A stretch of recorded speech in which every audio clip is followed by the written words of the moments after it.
diria que todo espectador, ao assistir a um filme, sem se dar conta disso, ou mesmo sem que ele se dê conta disso, está optando por uma abordagem da crítica, que é aquela preocupada com a representação do mundo. Ou seja, como é que um filme, a sua trama, os seus personagens, de alguma maneira representam o mundo que nós conhecemos. Logo, quando o espectador se relaciona com atores que interpretam personagens, como se aquelas figuras fossem figuras de verdade, ele está optando por uma abordagem que é a da crítica. Ele está tentando entender em que medida esse mundo construído por uma obra de arte estabelece pontes com o mundo que ele conhece, esse nosso mundo concreto aqui. Então, já não tem nada de errado com isso. Ao contrário, sem perceber, você já está se exercitando numa praia que é de parte da crítica.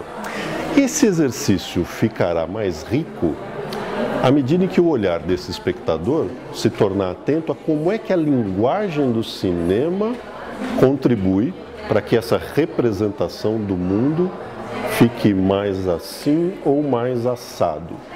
Como é que um uso de câmera, como essa apontada para mim agora, como é que um uso de iluminação, como esses holofotes que também estão tentando iluminar nesse momento esse cenário, como é que isso contribui para que uma representação de mundo num filme seja mais otimista ou pessimista? Muitas vezes é isso que a câmera provoca, com um enquadramento mais fechado ou um enquadramento mais aberto. Um enquadramento mais fechado, dando às vezes uma sensação de agonia, de restrição espacial, um enquadramento mais aberto, inserindo o personagem no seu campo, no seu meio e tratando da relação entre ele e esse espaço. Mais luz, menos luz, também contribui, um uso ou outro, para estabelecer um tom a essa representação. Câmera e montagem. Basicamente, a gramática do cinema envolve o uso de câmera e o uso da montagem. Montagem é a organização dos planos. Então, esse olhar do espectador preocupado com a representação se tornará mais rico também à medida em que ele se tornar consciente de como é que, naquele filme diante dele, uma certa organização dos planos, ou seja, uma certa organização das imagens, contribuiu para produzir um sentido.